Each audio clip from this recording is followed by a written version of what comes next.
technology and life catches up to us. I will admit, even though we are 3-4 minutes late, we are still much, much, much earlier than the delay for. Are we calling that a news conference this evening? That has since led us to tweet a lot of things out on 451 Twitter page at 451DET. It's still Twitter to us. About the various things in the state, about how the rising cost of burritos. What were all the things you tweeted this evening? I'd just like to apologize to everyone for Alan's shenanigans. We're obviously going to be revoking the password from Alan, and he will no longer be allowed to tweet from the official 451 account, which is a very serious Twitter account for serious matters only. So our best people are on the case. Yes. Apart from that, how are you? Good? How was tile shopping earlier? Man, you do not want to. You do not want to renovate a bathroom. Let me tell you that much. Yeah, man. Renovating the bathroom may want to give somebody the shits, but you want to know what is the shit lately? Detroit City's women. Yes, nice transition. Thank you. So we're gonna go. Let's talk before we talk to what's ahead. Why don't we just talk about the weekend that was another busy weekend at Keyworth. When you look into the fact that going before. When we get into what is going to become another doubleheader, let's start last week. The women, they had a tournament. The Central Conference tournament for the USLW League playoffs was Friday. What up, Matt Cat? Yeah, what up, Cat? Friday and Sunday, the two semifinal matches. What's up, Red? Red, by the way, learning about Red's cards, that is, for discussions earlier today. The knowledge, like the red that I'm seeing at this live button on here. Exactly. Yeah, but a eventful Friday semifinals. So sorry, bud. You just were in the right place at the right time. Women. 4 p.m. first match, Indy 11, Minnesota Aurora, two heavyweights of one of the Heartland Division, one of the Valley Division, play out to an Indy 2-1 win amongst the Heat. But the main event saw Detroit City take on a River Lake team, heavy in the press aggression, showing why they scored 49 goals in the league play. However, they ran into the brick wall that was apparently not just on one side of Keyworth Stadium, but that encompasses this entire women's squad this year. Detroit City rolls 3-0, goal in the first half, 2 goals in the second half. Gets to the final on Sunday. Indy 11 does something that Detroit City has not had all year, and that is take a lead on Les Rouges 7 minutes in. But we got to see what this team is made of when they come from behind. Emily Paget equalizes early on.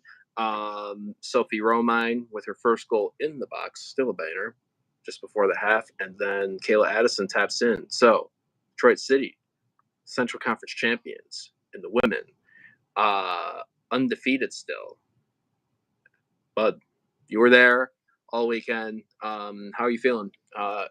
Just knowing the fact that this joyous season, this joyride that we are all on, continues for this on to at least this weekend.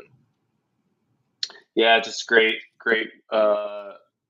result for the women. Indy kind of gave us the run around a couple years ago when we were in their division. Like, didn't even realize we're in the same kind of level as them, and I was a little nervous when they scored first, no doubt. Thought maybe we finally met our match, but I mean, the women just settled right down and got into the game, and before you know it, back on level terms, and then no looking back from there. So a lot of good play. I thought that they were the better team overall, and they just keep doing it. So looking forward to this weekend. I think what is cool, the fact especially about winning on Sunday, defeated Indy for it. As much like going into that tournament weekend, I really wanted the final to be us and Aurora, just because I like, Aurora, what they're doing is pretty cool. However, when you take into account that almost 2 years to the day prior, Detroit City finished their 2022 USLW League campaign limping, barely getting enough players to finish a 3-0 loss at Indy, where 8 days prior they lose 3-0 too at Indy coming into Keyword. So for the fact 2 years later you get to see this team, which that team featured people like Elisa Baran, Gabby Schreiber, Kayla, to then now be in this position that they are to defeat the team that won, and I've erroneously said 2-time W League tournament, but last year's W League tournament winners, and what's a rival from us on the men's side. And a lot of people that indie people made the trip, but they came a long way just to watch their club lose. I think that's really cool. How cool is it for the fact that it also happened on a joyous day for this channel, right? So live anniversaries. Yeah. 451 game, SCL hat trick, 2019. Yeah. So yeah, it just adds to the legend of July 7th, and long may it continue. July 7th, 2017. I'm going to be completely honest. I showed up with the Ridgeways, sat in gold. I smashed a lot of beer because we went to Batch beforehand. So much like people's visibilities with all that rain coming down, that's how I felt on that day. So that's what I remember really a whole lot on that 451 day. But the Sean Call Lawson hat trick day at Ann Arbor in 2019 was the game that I think, when we talk about when it clicks for you as a City fan, when you're like, all right, you're hooked in, you're not just like, casually, you're in it, right? That was the moment. That was the match for me. First away day that wasn't the tin can. That moment, the significance of it, seeing all the people gather together, and even earlier in the day watching, being at the clubhouse earlier in the day, because that was the Women's World Cup final, and the clubhouse was just like packed to the nines. I think there was, and I always forget that not only that 451 day is also Sean Mann's birthday. Yeah, I keep forgetting about that. I forgot about that, right? So I'd like to apologize on behalf of Sean Mann for eating his birthday. Yeah, well, light bulbs come off sometimes at the most weirdest of moments. But yeah, now so we'll keep going on the women's stuff, and then we'll wrap that up to get on there. But now getting to Saturday, because not only did Detroit City win the Central Conference tournaments, this tournament has also Sean Mann's birthday is on Sunday, July 7th. So 451 day is also Sean Mann's birthday. So, but the great thing about this tournament, when you look at the 16 teams that make it into W League, is that it opens the door for some potential upsets, right? So you had a Minnesota Aurora side who hadn't lost in a regular season at any of their 3 seasons stumble in the playoffs to Indy. You had a Florida Elite team that was the top-rated team in USLW League, a team that scored like 70-something goals, only allowed like 6 or whatever. They lose 2-1 to Asheville City Soccer Club. They're eliminated. And then they lose on Sunday on home pitch to Tennessee Soccer Club by way of a gorgeous free kick. That Asheville Tennessee match is on YouTube, on Asheville's YouTube channel. Go back and check out that goal. Basically, if I could compare it to anything, Hannah Crum's free kick attempt at Midwest United a couple weeks ago from long distance range, except unlike Hannah's, which hit the crossbar and just went straight at the opposite direction, this one hit the crossbar and went straight down and in. So that side of the bracket sees Tennessee Soccer Club take on the U23s of North Carolina Courage. And Detroit City is going to be hosting, once again, a playoff match at Keyworth, this time the national semifinal against the Colorado Storm side, who defeated FK Olympia, a team that has a deep connection to Detroit City in the form of this hosting having Ella Karolak on their team. We were joking that we were going to check on Jaime's, like how concerned was he going to be if in the event it was Olympia versus Detroit City. It is not. It is the Colorado Storm, and Detroit City's women get the evening match of what is now another doubleheader, the third doubleheader in a month. So, sorry, my AirPods died for a second. Oh, you're good. What was the question? So I was just the last part. I heard all the rest of it. Third doubleheader in the month is now on Saturday. Oh, yeah. The women have the main event, as they should, as they deserve. This is the main event Saturday. I don't care how prominent the men's USL Championship game is. This is the main event. If you on here, state that right in there, like stamp it on there. A storm is from the Rocky Mountains is apparently on its way to Keyworth on Saturday in the form of the Colorado Storm. But they're about to hit a drought, aren't they? I would have thought so, yeah. No, I know nothing about them apart from their scrubby-ass club. We all know this. Yeah. Let me look at the W League website to see what they did in their short season. I did look up. They got one. I don't know. They beat one team 14-0 twice. In their conference schedule. So I don't know. Are they great? I doubt it. Are they okay?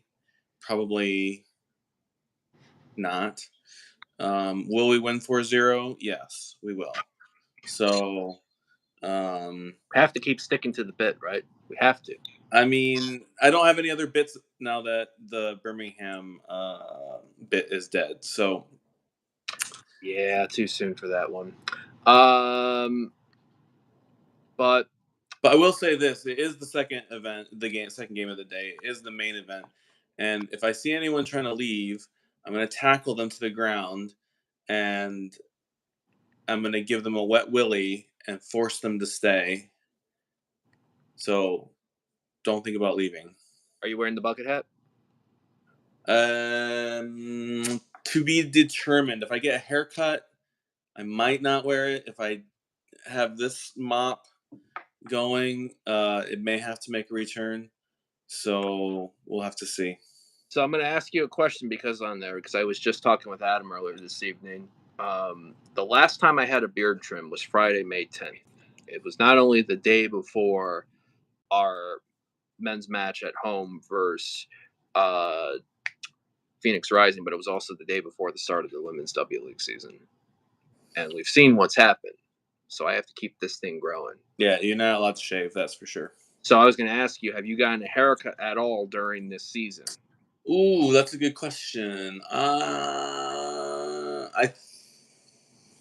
No, I think I would have had my last haircut before that. So you have to wait. Unfortunately, I'll have to wait till next week to get a haircut. Well, maybe not. Maybe I'll have to wait another week after that. But we'll see. Yeah. So, yeah. Some notes on here other than Red stirring shit up. Some talk about the hair from Jeremy Churchman. Colorado. 28-0 combined margin. They played 12 matches. That's what I said. They won 14-0 twice. Yeah, 56 goals scored in 12 games. I just didn't do that addition. Yeah. However, they've lost. They went 10-1-1, so they are not an unbeaten side. But not everyone can be undefeated. No. Some notes that Sean Spence dropped in the Make City Make Spence earlier in the week. Some people probably already knew that Ella Kane and Aubrey Ciampa, Aubrey Ciampa and Lily Jekyll are going to be out due to Nationals duty. Unfortunately, the Minnesota the tangent of Detroit City, which is the Childers sisters and Sophia Romine, have been called back to Minnesota. They are unavailable this weekend. But this is a deep squad, as we have seen this year, as by the rosters and the level of talent that have popped in and out of every match this year for Detroit City women while maintaining the same shape every match, which is impressive. Does that concern you at all, Jaime, knowing some of the names that we mentioned that will not be in there? Or is it just it's a huge concern. Yeah. I think you'd be crazy if you weren't concerned. That's a huge chunk of the goals. It's a huge piece of the pressing that we do. Like what you could see when Kayla and Joelle came on in the second half, the amount of pressing that we're able to do went down to almost none.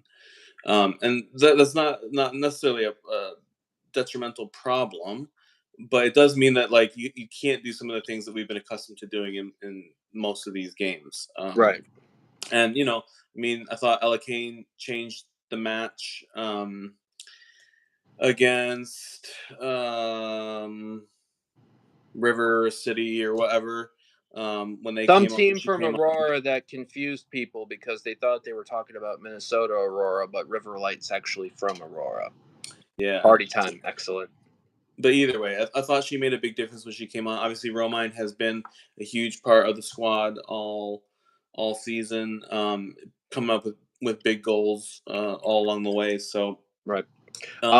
Avery Peters should be back, per Sean Spence, and also not just that, but a role that we saw her play last year as opposed to this year, likely in the midfield. Yeah, it could be. I mean, I don't. It looked like Katie Murphy was there in training, so she's a lock at the back. I think if they feel like moving Peters up helps, maybe she slots in there next to Bosley. But I still think it's the two up front that we'll have to see. What way he can come up with. Right. Yeah. Be interesting. I think, and I know Colorado Storm have one. I think one of their top talents is there. Is it plays at Alabama. So, what's the situation going to be up for their talent? Because it's season where you're getting college kids being called back a lot of times. Yeah, I mean everybody's in the same boat. Like they're going to be missing some players that have been with them through the whole season. We'll be missing players. So, I mean, hopefully it evens out. But it's obviously the ones that aren't going to be there for us are kind of key players. So. And this is where I think you want to look and you see the PASL portion of this team that's gelled a lot together. I mean, you lose a little bit of that speed and the press descending on there.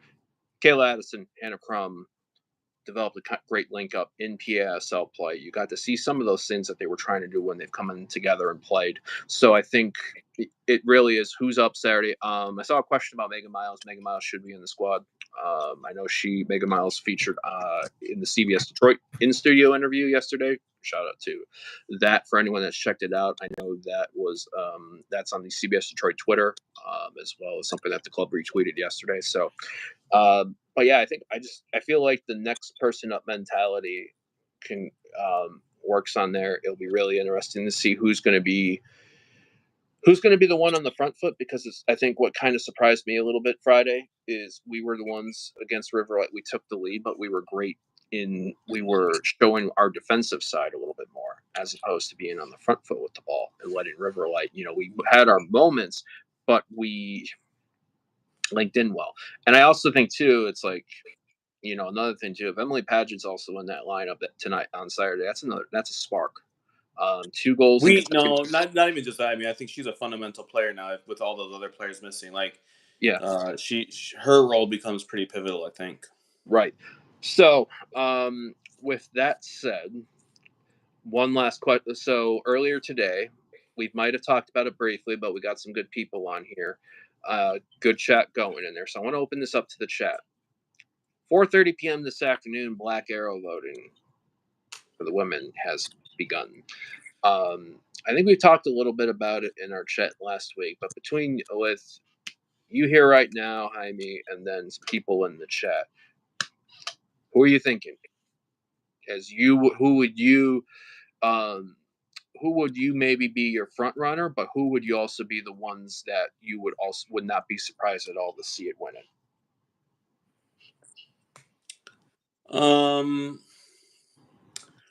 I think for me, so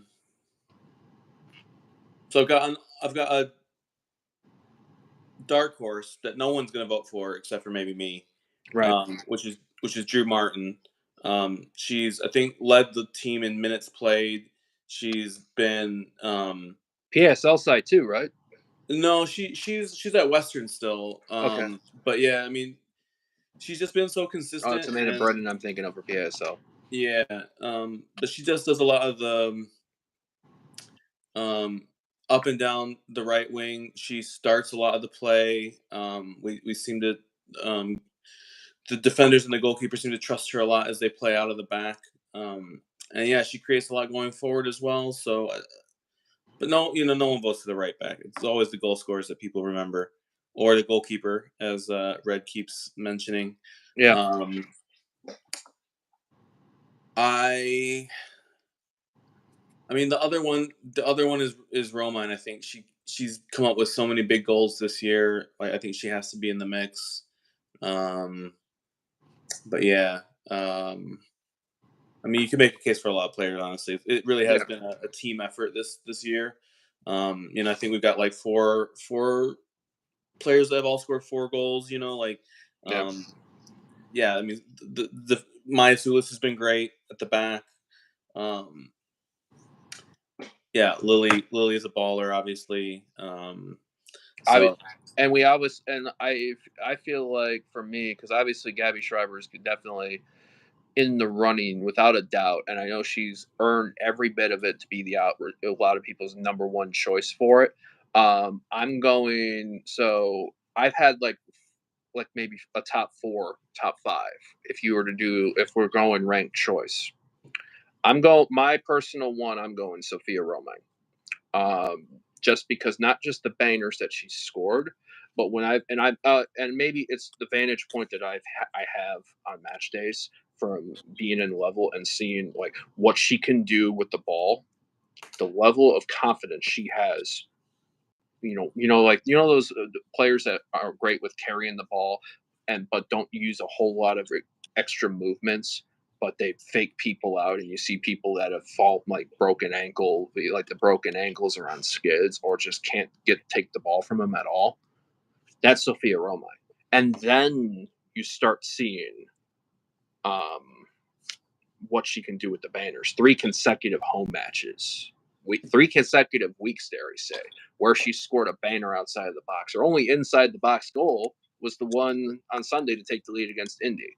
So that's my number one. I'll say she puts in a shift defensively too. Like she's also part of that the press, like the front 4 that press, and so play wide or central. So yeah, she does it all. Number 2 for me is Gabby Schreiber. Not one because there's also a part tangent that I ask in here. For a women's Black Arrow this year, do you go just on the W League, or do you do W League and cover the PASL? Because the PASL to me, the PASL is very monumental and maybe the key to really connect the squad. And I think Red's seen a couple other people who've talked about it. I think that PASL season did so much for setting the tone for this team that we're seeing now in the summer. I think so too, but it's also a completely different thing. Like, there is overlap, and I do think that it's fed into a lot of positivity in general surrounding the women's team for this spring. But I wouldn't consider it like the same thing. So I wouldn't. I mean, because otherwise you could. I mean, if that's the case, you say. I mean, Fatima Nasser was possibly the best player on that team. She hasn't played a minute in the outdoor season, even though she is training apparently. So so we had Gabby Schreiber 2. Number 3, Emily Paget. Worthy. Yep. It's on there. Number 4, Lily Jekyll. Now, people are going to ask about the game. Some people might talk about how many games played and all that, but such a special talent that really came into blossom. We saw her play a little bit last year, but just the best. Sean Spence, I think, made a saying that, in his opinion, I'm really agreeing to more and more, where they may be the best talent, men or women, to ever don right now to don a Detroit City shirt for where they're at now and where they could be. 15 years old is insane. And the level Yeah, of I mean, the it's level of the hard game. to say because she's still Yeah. just a kid and starting. And out, the but best is yet she's to the best player, I think, on this team Yeah. currently. Like overall, like her overall ability. But yeah, anyway. And there's so many good players on that team. Lily Shakel would be the fifth Kayla Addison. And whether it's just whether you include PASL or the big golds on there, you know, there's something about that. I feel like that leadership of this team that not just sticks to Gabby Schreiber, it includes like Kayla Addison and, you know, the other veteran leadership. Dark horses: Hannah Crum, Tatiana Mason, because Tatiana Mason got the big goal in Midwest. She had some moments, and now she's on a tryout with DC for USL Super League. Yeah, So I got congrats to Tatiana on that. Yeah. But also a name that I think I'm remembering another name that we were talking about when we were recording Tuesday. But now this is gonna be the entire roster, Garrett. Nicole Grimaldo. Maybe in the mix for Saturday. Would be a good time if she could turn up, but yeah, go out and vote. If you have the club app, go to the club app. Voting is begun for the Women's Black Arrow. There are so many great categories. This is a side that has brought so much joy to all of us. There's still much more to do. So the reminder to close this out: 2 W League. There's 4 teams left in the W League playoffs. So the one on our side, Detroit City takes on Colorado Storm this Saturday, 7 p.m. Get to Keyworth. I don't care if it's for both or you're going to one. The one should be the women. These women deserve it. The football has been amazing. The other bracket, the winner of that semifinal takes on the winner of North Carolina Courage's U23 versus Tennessee Soccer Club. So we'll see, and if we win, who knows? Maybe we get to go to Keyworth one more weekend. But that final will be next weekend. There won't be 2 matches for the women this weekend. There will be the semifinal that's this weekend, and then the following weekend is the final. So, but to get to the final, they got to win Saturday. On to the men's side, which did a little bit better than the previous home match they had, which unfortunately still stings for a lot of reasons. But they hosted the Tampa Bay Rowdies on Saturday night, a match that saw the debut of the Black alternate kits, and saw a I don't want to say performance that was also in kind of rough at times. Yeah, we were flat as fuck in the first half. I'll be completely honest about that. But ironically, some hot-headed moments by Elijah saw him get sent off, which was not, unfortunately, the hot-headedness also did not mesh well with the head officiating of the match, which, you know, I think it's just a lot of people's thoughts on it have been established and talked and determined, including many playing or coaching with the club. But when City went down to 10 men, a firecracker got lit under their ass, because that was the best play we'd seen from them all match. Elvis Amo comes on as a sub, and within 5 minutes, he scores the goal that gives 10-man Detroit City the lead against the Tampa Bay Rowdies side that, you know, forced the issue early on, forced Nate Steinwasser to work. Manuel Arteaga being a pain in the ass up top with his physicality. And unfortunately, Tampa were able to dig and take advantage of the 7 minutes of stoppage time that was given. Once again, Detroit City is defending in the corner. Not the near post this time, but a short pass causes a strike that Nate saves, but unfortunately, defender Nick Moon gets the rebound in the 94th minute. 1-1 the final. I say it's a deserved result when you look at the course of the whole 90-plus match. Dark arts, dumb officiating, whatever it on that is. What say you on that, Jaime?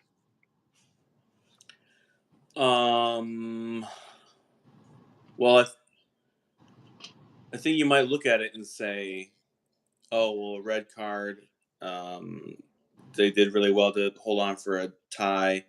But, I mean, literally, you know, 2 minutes left in, you know, the added injury time, and to concede again from a corner kick, to me, it felt like a loss walking out of there. I didn't take any satisfaction from that result, and yeah, I just they got to be they got to be better. That's a game. Yeah. That's 3 points, and we didn't play well in the first half, and you're down, and then you get a goal, and then you've worked really hard for like the next 20 minutes or so, and then to piss it away like that, to me, it's not good. We have now dropped. When I think about some of the last home matches, we have had 4 competitive league matches at home since May 11th, and 3 of those games, Detroit City has conceded off of a corner, and they have then dropped 7 points from those 3 goals. 2 against Phoenix, 3 against Legion, because they gave up not 1 but 2 corners. I don't want to talk about it, Garrett. No, it's still bad. But and then Saturday. So we go on to now Saturday, taking on Memphis 901, who's been a little bit inconsistent the last couple days.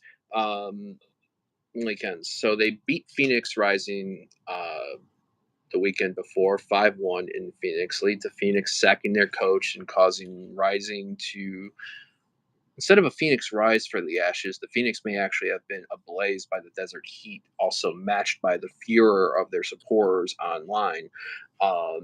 Owain Evans has been reporting a shit ton lately based off of that. But then Memphis goes to Orange County the next weekend, gets stuffed 4-1. So we're seeing an inconsistent 901 side. Coming to Keyworth. This is the game that was originally 7 p.m. Saturday, but thankfully has been moved up to 4 p.m. So the women have the main event on Saturday. A 901 side coming to Keyworth looking to rebound.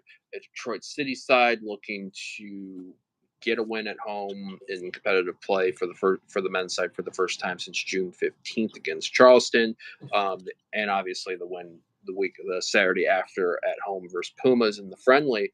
Elijah's going to be out with the double yellow cards. So what do you see? Do you see same shape we've been rolling? Do you see anyone coming in? I know there's been some discussion because today was the training at Keyworth for season ticket holders, noting about the fact that Elvis was not training.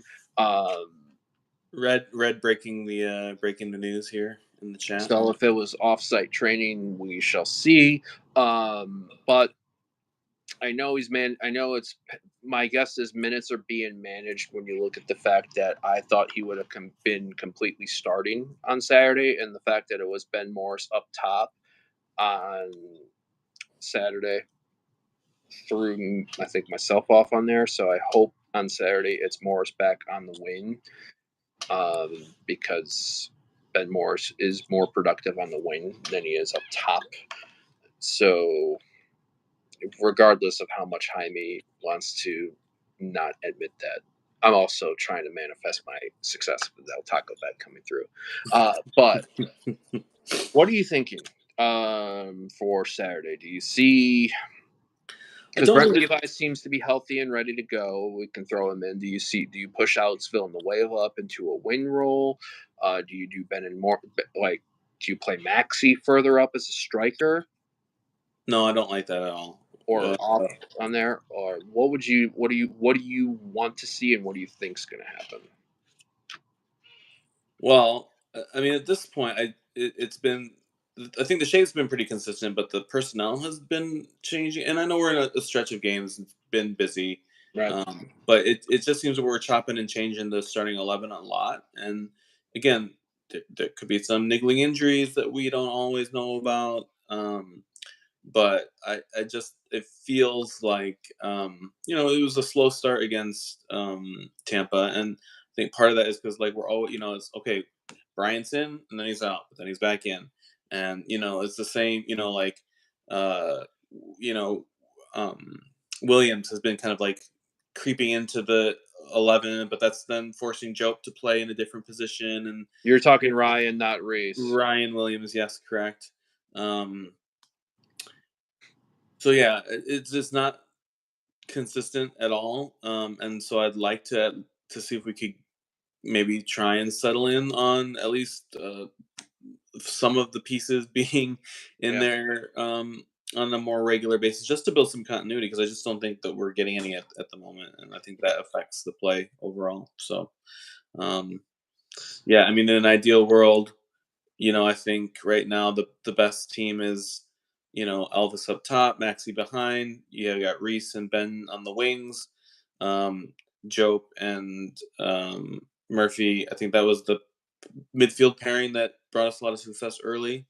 So we'll But see. again, like Probably a lot Ryan. of those players, Jope's not going to be there, and Elvis may not be there, and so who knows? Yeah.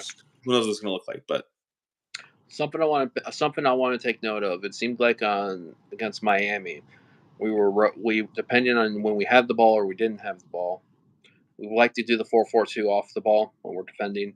But when in possession, it seems like one of the fullbacks bombs forward to create essentially a 5-man midfield, and you have basically Michael, Steven, and Devin playing back when we have possession. So I'm wondering whether it's Elvis or whether it's maybe Victor Becerra, because you see Matthews was not in the squad on Saturday due I think it was knock related that he reasonably was out.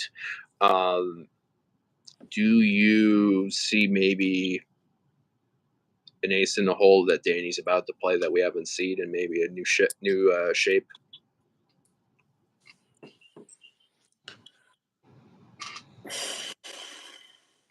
no, probably not. I mean, Right. he seems to have been pretty consistent with it. Again, there's been a couple games where I think he experimented with a back three, and but I don't really see that. I think it's just going to come down to the players that he's got available, and then who he decides to stick where. But I guess is the overall scheme is going to be the same. Apparently, an old city name was at training today that everyone was at in the form of Sebastian Capizzucci. This is an unconfirmed report. Okay, we don't know where this rumors come from. But you can't believe everything you hear on the internet. Okay, so sort of related to Capizzucci, and we know that it was confirmed on the internet. And actually, not just confirmed on the internet, confirmed by our, as we've mentioned, NISA financial analyst Rod Green. The NISA Independent Cup match took place yesterday. That was apparently a swan song for 4 or 5 Michigan Stars or Sharda players going to Europe. And they lost 1-0 to Inter Detroit. Vamos, Inter. Vamos. Sorry. Sorry, George. So, yeah, for more on that, and one of the retweet, go to the Majors Detroit tweet where our fellow Hermano and Pendejo Adam Hernandez doing the hard work sometimes with those graphics, because can't do those fucking graphics none of it. I just tweet words on that. He's a wizard with the Photoshop. Yes, but he did get a C in his Spanish 1 class, as he's amended to before. Nobody's perfect. No. So let's talk. So Memphis City are in 5th, 2 points behind Tampa with some games in hand. Can really say if Indy and Tampa both lose, you could see a City maybe jump to 3rd this weekend. Memphis is 6th in the West, 1 point ahead of both Orange County and Las Vegas Lights, who hold the last 2 spots. Level on points with Monterey Bay, 2 points behind Colorado, 3 points behind the Sacramento side that we're going to be seeing in 2 weeks. So let's get predictions. I'm not going to talk about shapes. We got to see what's on there, but let's talk scores. Hermano, what you thinking? You already know. 4-0. Gotta go that 4. Detroit 0 or 4-0. Who are we playing? Oh yeah, Memphis. Detroit City 4, Memphis 0. So I already I'm gonna bank that. I'm gonna do the same joke that I did on fucking Tuesday. I can't use the Mark Cohn's son title completely because we are the home side, But instead of walking in, we're going to be walking on Memphis. It won't maybe reflect that in the score line, but I think that's going to reflect that in the match. Detroit City 2, Memphis 901-0. Goal scorers I had, I believe, from Tuesday. What the fuck did I say? I think I said Maxey and I said James Murphy. So he's gonna get one eventually, man. He's got the hella combination. Irish American and he's from Jersey. So I think once he pulls his socks up, he's gonna get a goal. That's what I'll say. Note to self, James Murphy, if you're listening to this, pull your socks up, bud. You got this. And Red's going to beat the banner. Before we get in, we want to thank everybody that's been checking this out so far. Not only be sure to hit that like button, seeing that like button come through, the like and subscribe to all the fun stuff. Always appreciates everyone and all the ardent people out there. In addition, 451det@gmail.com for those that love the old school method on there. We might read it, we might not. But, at least know that we're getting it and we appreciate it. So, I've never once checked it, so it's going to have to be Garrett who comes up with the emails. Yeah, I haven't checked in a while, so I got to actually go ahead and do that. That's a good reminder. We'll be like, what do you think is going to happen in the Pumas game? Who do Pumas have? What's that? Who do Pumas have? You asking me Pumas? No, I'm saying someone's probably emailed into the inbox what's going to happen in the Pumas game, and we've only just going to read it next week. Well, now that you've said that, it's time for some live discovery here. Which account do I want?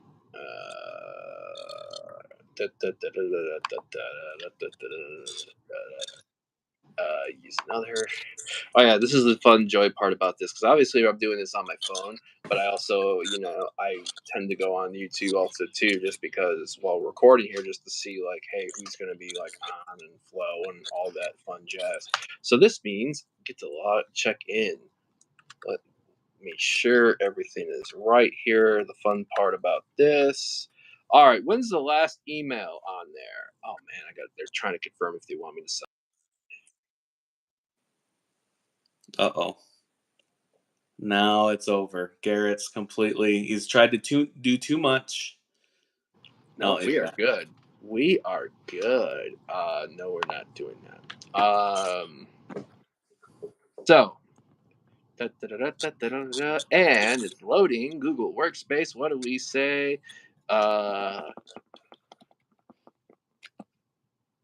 No, we just got in the last notes. Last notes from YouTube saying we're live on our channel, and some other fun stuff. Well, fine. We didn't want to answer any questions anyway. No, it's all good. We appreciate y'all though. 451det@gmail.com. So, with that being said, what do you have for? So you're saying 4-0. You're saying 4-0 also for the women too. Yes, eight goals for Detroit City this weekend. So I'm saying, I think I said 2-0 for the women also. A storm is going to be coming to Keyworth, but it's going to be late. But it's the only storm that's going to be is the rain of tears when they fly back to Colorado going Rocky Mountain. Why? Because Jaime hates John Denver. I do. A fallback from last week. Not a fan. What do you have? Anything for closing thoughts? Just go see the women, man. Go to the men's game if you want to. Stay for the women, or just go to the women. Doesn't matter. These players deserve a full Keyworth. So yeah, just support the women for sure. I mean, that's exactly how I'm feeling right now. 7 p.m. Women main event. This is a great season, has the potential to become even greater. So first time there's been a national semifinal. History. This is history. Yeah. First time for the women ever. The last time there was a national semifinal, and there was August of 2017, Midland, Odessa, which at the time set the attendance record for Keyworth Stadium. A historical fact about this weekend, I made a brief error when I was interviewing Coach Dave Leahy on Saturday on Sunday, but it is Saturday is the day before the 7-year anniversary of when Lansing United blew a 3-0 lead. It's a special. We're going to channel that spirit. It's a special. These special weekends continue, folks. And it's also, I think, good for those that have been along for the ride, however far back. Jaime, I know you're an OG. I'm a 2017er. To see get those flashbacks and 451 anniversary and all of that, and obviously that moment and being the namesake for for what Red started in growing in and getting all of us in here and all of that fun stuff to where it is now, and seeing what our club that's brought us, that became attached to us in multiple ways, seeing where they were then to where they are at now and where they are going to be is a fun thing. So my thing to people is this: it's a wild ride, but stop and try to take it in if you can, just because it's special. And these are special moments, and cherish them because history is being made. History is going to be continuing to be made. We appreciate everybody that checked out tonight. And if you're checking this out later, we also appreciate you. Don't forget to hit that like, subscribe. 451DET on Twitter, 451DET@gmail.com for the email crowd. All the stuff for the matchday stuff, Majors Detroit, and that Jaime's Twitter's which been killing it. Also check out the Alpha Detroit City account as well too.